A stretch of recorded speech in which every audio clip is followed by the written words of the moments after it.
오드리님께서 날고구마 드시면 임신 잘 돼요 라고 하셨어요.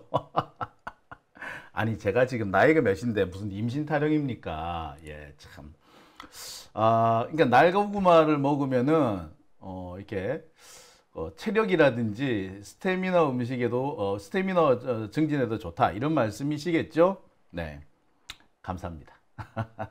네, 자 오밤중에 뉴스 함께하고 계신 지금 시각 12시 12분이고요. 두 번째 주제는 제가 어제에 이어서 오늘 두 번째로 준비한 시리즈로 준비하고 있는 주제입니다. 자, 제가 어제 이화영 전 경기도 평화부지사의 옥중 그 인터뷰 내용, 옥중 그 변호사 접견 기록을 여러분들한테 전해드렸습니다. 그러니까 이 이화영 부지사가 이재명 대표한테 불리한 증언을 했다가 다시 번복을 하는 그런 과정이 있었죠. 이번에 녹취가 공개된 것은 불리한 증언을 한 직후 번복하기 직전 그 사이에 녹취가 된 내용들입니다. 정말 생생하게 자신이 어떤 위협을 받았고 어떤 협박을 받았으며 어떤 회유를 받았고 그 과정에서 김성태는 어떻게 행동했다. 그리고 검찰과 그리고 쌍방울 쪽에서는 어떤 식으로 행동했다라는 내용들이 생생하게 나오는 그런 대목입니다. 오늘은요, 어제에 이어서 두 번째로 녹취록의 한 부분을 소개해 드릴 텐데요. 오늘 공개하는 내용은 이겁니다. 너댓 명씩 모아서 증언 연습을 시켰고 김성태 진술에 다 맞추었다 라는 내용입니다. 어제 전해드렸던 내용은 김성태가 나 이화영을 협박하고 있다. 자신이 진술하는 내용을 인정해 주면은 내가 가만히 있겠지만 김성태가 진술하는 내용을 이화영이 인정하지 않는다면은 이재명 대표에 대해서 더 나쁜 거, 더 안 좋은 거를 폭로하겠다. 물론 그 내용들은 다 거짓입니다. 거짓 폭로를 하는 건데 거짓 폭로도 좀 작은 걸로 하자. 딜을 했다. 그러면서 김성태가 거짓 폭로를 할 것이니까 이화영 너는 동참을 좀 해라. 뭐 이런 식으로 협박을 했다 그러죠. 그 협박을 받아들이지 않으면은 이화영 지사의 딸에 대해서도 수사를 할 것이고 주변에 있는 모든 사람들을 수사할 것이며 심지어 딸한테 결혼 자금으로 준 돈까지 출처 조사를 해가지고 가만히 안 놔두겠다. 이런 식으로 협박을 했다고 하죠. 그 협박이 누구 앞에서 진행됐다고요? 예, 검사 앞에서 진행됐다. 라고 어제 제가 전해드렸는데요. 오늘은 그 이후 순서가 될 것 같습니다. 김성태가 어떻게 다른 증인들을 회유했으며 증언을 어떻게 끼워 짜 맞췄는지 이 상황을 알게 되는 그런 대목입니다. 이화영 부지사가 떡 보니까 김성태가 안부순이, 방용철이니 기타 등등 쌍방울 관련자들까지 다 불러 모아놓고 너댓 명씩 모아서 증언 연습을 시켰으며 김성태가 법정에서 진술을 하면은 나머지 애들은 그걸 다 듣고 있다가 쪼르르 가서 그 말을 착착착착 맞추더라. 이런 내용입니다. 이게 어느 정도 심각했느냐면 신진우 판사도 이 과정을 보고 이거 정말 안 되겠다. 이 심각하다. 이거는 절대 안 된다. 요거까지는 안 되겠다. 요거는 너무 선을 넘었다. 라고 해서 신진우 판사도 못 참고 야야야 쌍방울 야 다 나가. 쌍방울 관계자들 다 법정에서 나가. 라고 했다는 내용이 나옵니다. 이거 역시 이화영 부지사의 이 녹취 내용에 포함이 되어 있습니다. 우리가 신진우 판사를 어떻게 기억을 하고 있나요? 예, 이화영 부지사의 그 애타는 호소를 무시하고 이화영에게 9년의 중형을 선고한 자 아닙니까?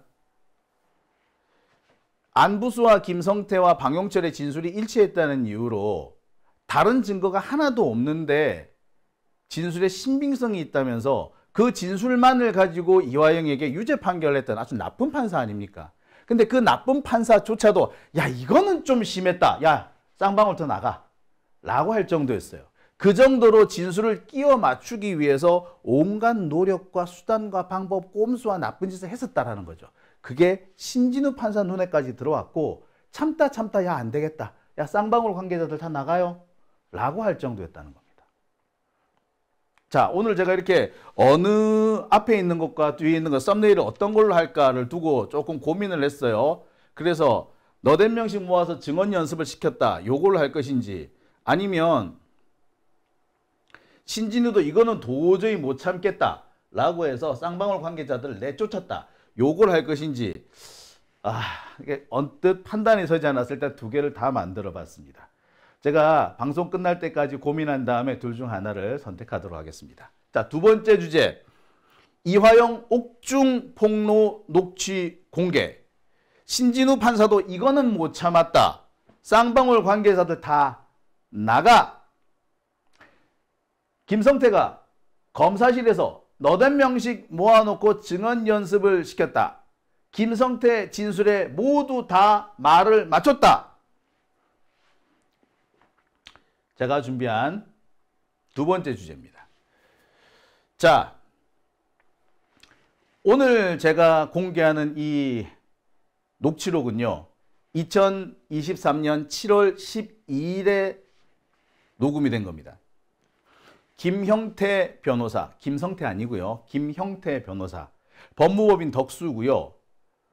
민주진보진영의 여러 분들이 이 옥고를 치를 때 도움을 많이 주셨던 우리 민주진보진영의 소중한 판사입니다. 이 김형태 변호사가 이화영 부지사의 구치소 접견을 갑니다. 그래서 이화영 부지사로부터 들은 내용을 녹취를 뜹니다. 녹음을 하죠. 그 내용이 담겨 있는 겁니다. 2023년 7월 12일이면은 이화영 부지사가 이재명 대표한테 불리한 진술을 했다라고 막 알려지고 있을 때입니다. 이화영 부지사는 자신이 이재명 대표한테 불리한 진술을 했는데 이와 관련해 가지고 이재명 대표와 좀 연락을 취했으면 좋겠다. 그러면서 김형태 변호사한테 이런저런 얘기를 털어놓습니다. 그 털어놓는 내용이 고스란히 녹취가 된 거죠.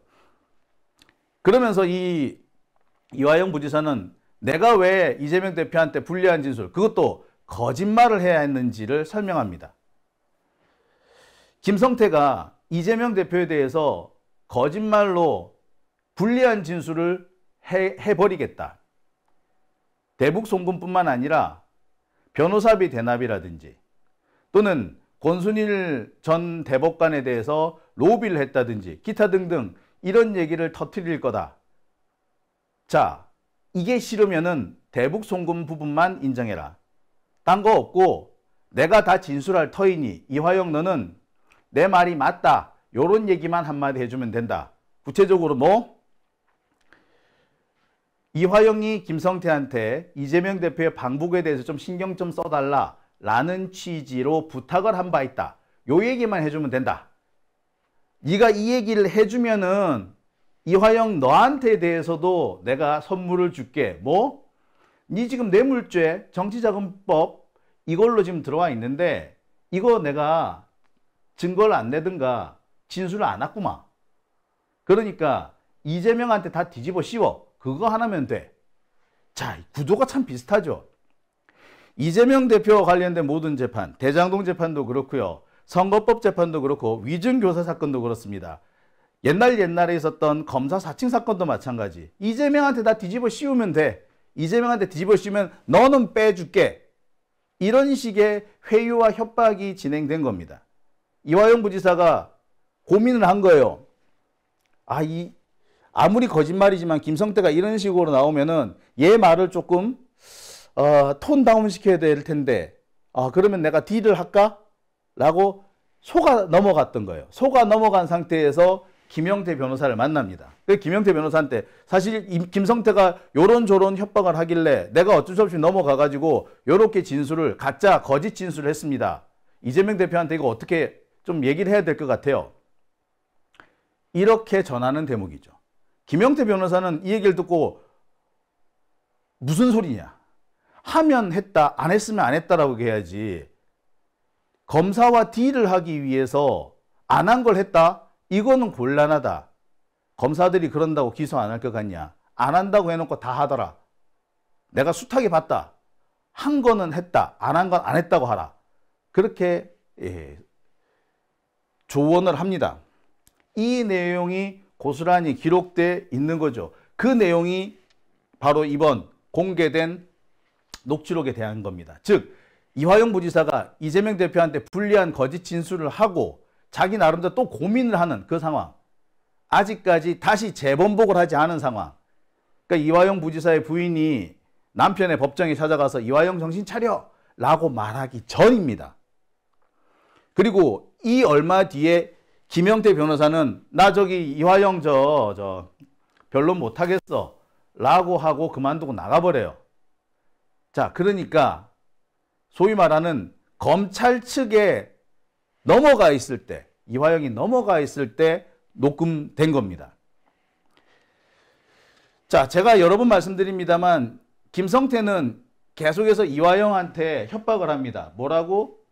검찰이 횡령 배임, 그러니까 김성태의 횡령 배임을 들먹거리면서 너 우리 수사에 협조 안 하면 김성태 너 막 감옥 보내버린다. 너 징역 10년이고 20년이고 막 나올 거야. 어떡할래? 협조할래 안 할래? 그래서 내가 어쩔 수 없이 검찰이 협조하고 있는데 이화영 너도 날 좀 도와줘 라고 말하던 바로 그 시점입니다. 김성태는 그걸 요구를 했어요. 내가 살기 위해서 이재명 대북 송금과 관련해서 거짓 진술해야 되겠으니까 이화영도 도와달라. 이화영 네가 김성태 나한테 방북을 도와달라고 부탁했다고만 얘기해주면 돼. 이렇게 설득을 한 바로 그 시점입니다. 아울러 그 방북을 도와달라, 협조해달라 라고 했던 그 내용은 이재명 대표한테도 보고를 했다 라고 해야 된다. 뭐 이런 식의 요구를 합니다. 이게 김성태의 요구예요.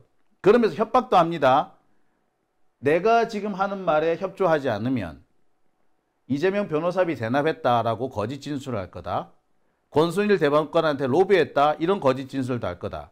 뿐만 아니라 이해찬 전 대표 주변 인물들을 한테 피해가 가게 할 거다.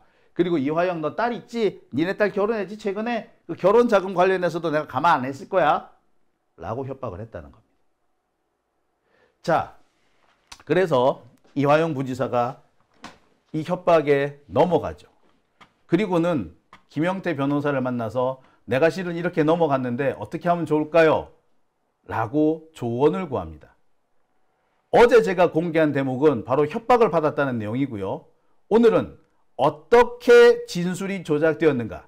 검찰은 어떻게 진술을 조작했으며 김성태는 다른 피의자들, 피고인들을 어떻게 입을 맞추었는가? 요 내용이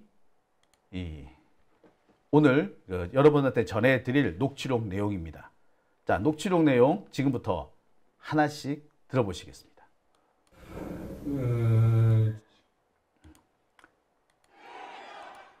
죄송합니다. 이게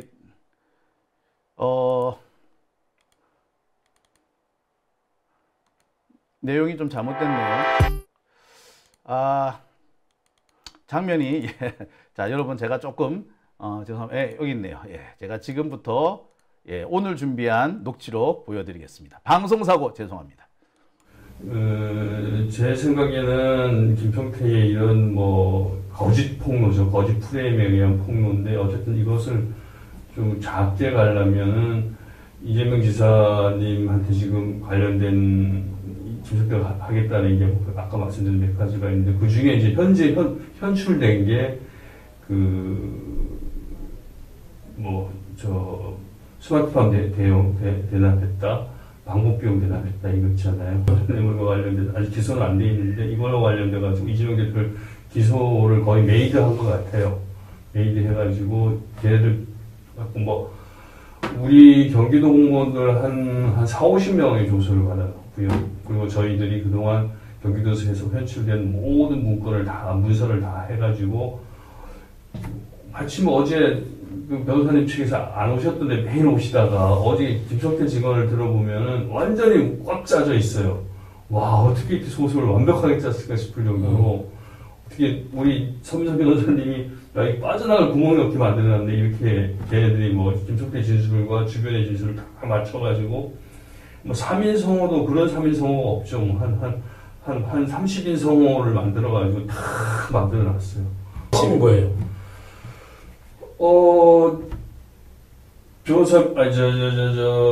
스마트폰 비용을 제가 얘기해가지고, 제가 부탁해가지고, 자기가. 김성태한테 부탁해서. 네, 김성태가 북한에 돈을 줬고. 이재명 지사를 위해서. 네, 내가 그걸 이재명 지사한테 말씀드렸고, 이재명 지사 잘 알고, 그래서 이재명 지사가 김성태 어머니 모친상에 비서실장을 보내서 그 돈 잘 받아, 잘 보내서 고맙다고. 비서실장이, 그분 돌아가셨거든요. 전용수 비서실장이라고. 그런 정황이 그 시기에 뭐 좀 이렇게 있어 다 맞춰놨고. 실제로 그런 게 있어요? 조문 간 걸? 조문은 뭐 갔겠지. 조문 갔고. 근데. 그건 전혀 아니고. 근데 거기서 진술을 스마트폰 비용 부탁을 했다. 아니, 전혀 아니고. 돌아가셨으니까 걔네들 다 말 만들어낸 거니까. 만들어, 걔네들이 나중에 보시면 알겠지만, 대질 신문이나 명문화에 자기들끼리 막 4-5명씩 모아갖고, 검찰에서 훈련을 시켜갖고 다 진술을 맞춰놓은 거예요. 그래서 나중에 다 서로 뺏겨가고, 뭐, 어제도 법정에서 판사님이 거기 쌍방울 방청객들 많이 와 있는 사람 다 나가라 이렇게 할 정도로 얘 진술 듣고 이제 더 맞춰나오고 이런 상황들이어가지고.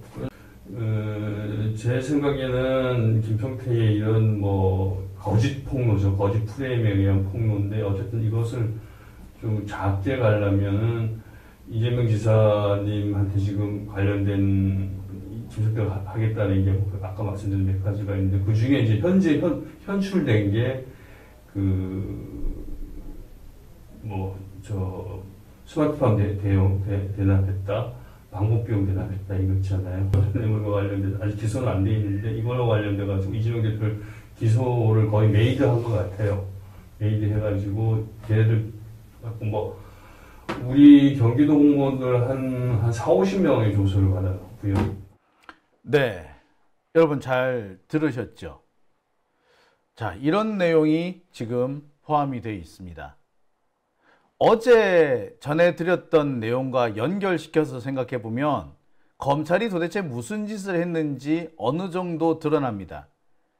검찰이 김성태한테 협박을 해서 너 감옥에서 푹 썩게 만들어줄 수 있다 라고 협박을 해서 김성태의 협조를 얻어낸 다음에 김성태가 이화영 부지사를 회유하거나 협박하는 방식으로 해서 또 이화영의 진술을 받아내는 이런 야비한 수법을 썼다는 거죠. 누가 했냐고요? 예, 바로 그 유명한 박상용 검사가 한 짓입니다. 자, 어제 제가 전해드렸던 내용 다시 한번 들어보시겠습니다. 지금 그런 것들과 관련해서 검찰에서 제가 한 20번 정도 조서를 썼어요. 쓰면서 계속 이런 식으로 압박을 해갖고 제가 뭐 대북 송금에 대해서 김성태한테 얼핏 들었었던 것 같아 뭐 이런 뉘앙스도 중간에 막 진술하고 그럴 수밖에 없는 제 주변 사람들 제 바로 신명섭 구속됐죠. 또 제 사무장 하다가 지금 맨날 물러가죠. 또 제 완전 별건인 장영태라고 하는 저희 우리 이해찬 대표님을 도와주신 기업인 불러가지고 아주 족쳐갖고 그냥 거의 죽을 지경까지 만들어놨죠. 우리 집 다 털어갖고 우리 딸들한테 제가 개인적으로 결혼할 때 이렇게 현금 지원하고 이거 다 지금 털어놨죠. 그런 것도? 네. 증여라고요? 신고 안 했다고? 딸들을 물어 조사했다니까. 증여뿐만 아니라 그 돈에 출처 이런 거 있죠. 그리고 그걸 또 김성태는 자기가 날 줬다라는 거죠. 그 현금을 더 줬다. 그 돈을? 네, 또 뇌물에 플러스 알파 뇌물이 4-5건 이렇게 만들어가지고 거대한 프레임을 만들어서 융단으로 압박을 하는 겁니다. 지금 그런 상태에서 재판이 늘어지고. 자, 들으셨죠? 어제 전해드린 내용과 오늘 전해드린 내용을 종합을 해서 보시죠. 어떤 내용이라고 결론을 내릴 수가 있겠습니까? 예, 검찰이 김성태의 약점을 잡고 김성태를 협박해서 김성태가 거짓 진술을 하게 만든 다음에 이화영을 또 협박해서 김성태가 이화영을 협박하게 만들어서 이화영이 또 거짓 진술하게 만들었다는 거죠. 문제는 그 사이에 물증은 없습니다. 진술과 진술을 짜 맞춰가지고 이재명 대표를 위기에 몰아넣겠다. 이재명 대표를 기소하겠다. 이런 계획을 세워뒀던 겁니다. 그 전모가 지금 속속들이 드러나는 거죠. 지금 이 증거물들은요, 바로 김영태 변호사를 통해서 이미 법정에 제출이 됐습니다. 법정에 제출한 지 꽤 됐어요. 그래서 저도 이 내용을 입수할 수 있었고요. 오마이뉴스도 지금 이 내용을 입수한 걸로 되어 있죠. 즉, 이와 같은 내용은 김영태 변호사, 즉 이화영 부지사 측에서 법원에 제출한 내용입니다. 앞으로 이 내용은요, 분명히 법정에서 상당히 밀도 있게 다뤄질 수밖에 없고요. 공방이 벌어질 것이라고 생각합니다. 벌레가 들어왔네요. 날이 이제 추워지는데 벌레가 들어오네요. 예. 이 중요한 얘기를 하는데 날파리가 들어와가지고 네. 자, 그런데 말입니다. 오늘 언론 보도는 대단히 황당무계하게 나옵니다. 어떻게 나왔느냐고요? 제가 이 언론 보도를 보면서 되게 어처구니가 없었습니다. 뭐라고 나왔느냐? 이화영 측에서 구치소 접견 녹취록을 제출한 게 아니라 검찰이 제출한 걸로 이렇게 표기가 되어 있습니다. 글쎄요, 검찰이 이 녹취록을 제출했는지 안 했는지는 모르겠어요. 하지만 먼저 제출한 거는 명백하게 이화영 측입니다. 김영태 변호사가 먼저 제출했어요. 검찰은요, 아직 제출한 게 아니라 제출할 예정이에요. 제출할 예정이라고 어제 밝혔다고 합니다. 그러니까 아직 제출 안 한 겁니다. 그런데 검찰 측에서 구치소 접견 녹취록을 증거로 제출한다 라는 식의 기사를 썼어요. 아니, 이거 벌써 이화영이 냈다고. 이화영이 냈는데 아직 내지도 않은 검찰 거를 낼 거다라고 기사를 쓴다고? 이 뭔 개소리야? 예. 기자라는 새끼가 사실 여부도 확인하지 않고, 아니 적어도 이화영 측에서 뭐라고 하는지 이화영의 얘기를 들어보지도 않고 검찰 얘기만 받아 썼다는 얘기죠. 정말 황당한 언론 보도 아닙니까? 이게 기자냐고. 이게 사람 새끼입니까? 내 후배가 이런 식으로 기사를 썼다면 바로 싸다고 날렸을 겁니다. 이게 뭐 하는 짓이에요, 이게? 이미 제출된 증거라고. 이화영이 이미 제출했다고. 근데 검찰이 제출할 거다? 이거 왜곡 아닙니까? 검찰이 이화영 쪽에게 불리하게 언론 플레이를 하려고 마치 이화영이 녹취록을 제출하지 않은 것처럼 이렇게 장난질을 치고 있는데, 기자가 간단하게만 간단한 확인 절차만 거쳤더라도 검찰의 이 주장이 허위이자 더러운 언론 플레이를 한 것을 알았을 텐데, 그 간단한 확인조차 하지 않아서 이렇게 개떡 같은 기사를 낸 겁니다. 이 기사가 오늘 여러 군데 났어요. 수원의 연합뉴스 유수연 기자. 참네. 연합뉴스 되게 월급 많이 주는 데인데 이런 식으로 검사 얘기만 받아 쓴다면 그 기자 되게 쉽게 하네. 아니, 기자를 그렇게 쉽게 해? 검사가 하는 얘기 다 받았으면 그게 기자야? 아니, 그것도 조금만 확인해 보면은 아니라는 게 뻔히 드러나는데 이것도 확인을 안 해? 이렇게 게을러 가지고 이게 기자냐고. 참. 기자의 기본은요, 사실 확인입니다. 남한테 누구 뭔 얘기를 들었죠? 그러면 그 얘기를 들었다고 그대로 쪼로로 내보내는 게 아니고요. 농구 백보드처럼 공 던져서 튀어나오면 그런 식의 태도를 보이는 게 아니라 사실 확인을 하는 기본적인 절차를 거쳐야 되는 게 바로 썼다. 이거 면책 상황 아닙니다.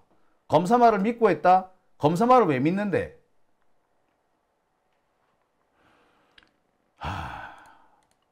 자, 이게 좀 중요한 얘기 맞나? 지금 뭐 디도스 공격을 하나 보죠? 자, 답답합니다. 기자, 또 버퍼링이네요. 오늘은 특별히 제가 하는 것도 없는데 계속 버퍼링이 되고 있는데 이게 무슨 일인지 모르겠네요. 저도 지금 버퍼링이 걸리고 있습니다. 중요한 얘기를 하니까 버퍼링이 자꾸 걸리네요. 이게 무슨 조화인지 일부러 누가 제 방송을 공격을 하고 있는 것 같네요. 여러분 잠시 제가 좀 손을 좀 보겠습니다. 데이터가 지금 송출이 안 되고 있네요. 잠시만요. 자, 이게 뭔 일인지 모르겠습니다.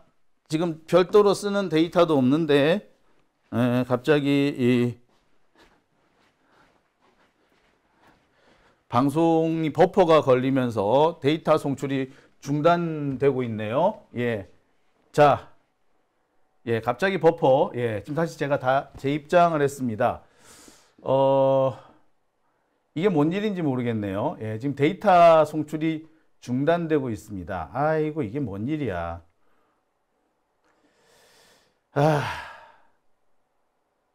참. 네. 자, 방해를 누가 하나 봐요. 방해를 하니까 이런 일이 생기는 것 같습니다. 자, 오밤중의 뉴스 함께하고 계신 지금 시각 12시 38분입니다. 자, 제가 어제와 오늘 이틀에 걸쳐서 이 이화용이 어떻게 벌어졌는지 대충 아실 거예요. 자, 박상용 검사 탄핵과 관련된 이 청문회가 10월 4일에 열립니다. 또 버퍼링이네요. 또 버퍼링입니다.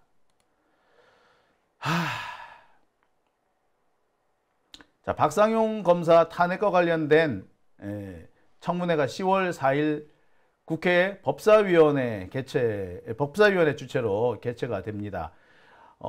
법사위원회에는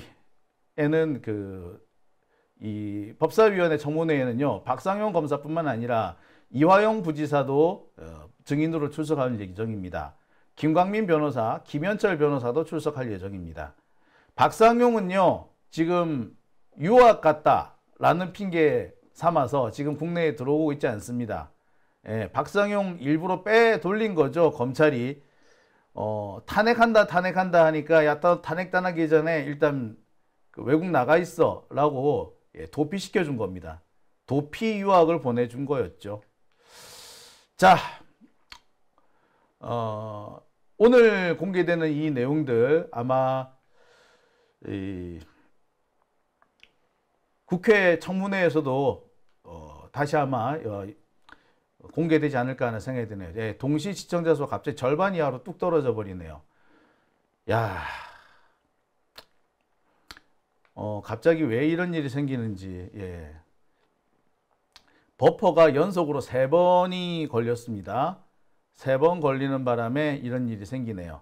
자, 그러면요, 잠시 본 내용은 잠시 멈췄다가 이럴 때 PPL 가야 되겠죠? PPL 하나 하고 돌아오겠습니다.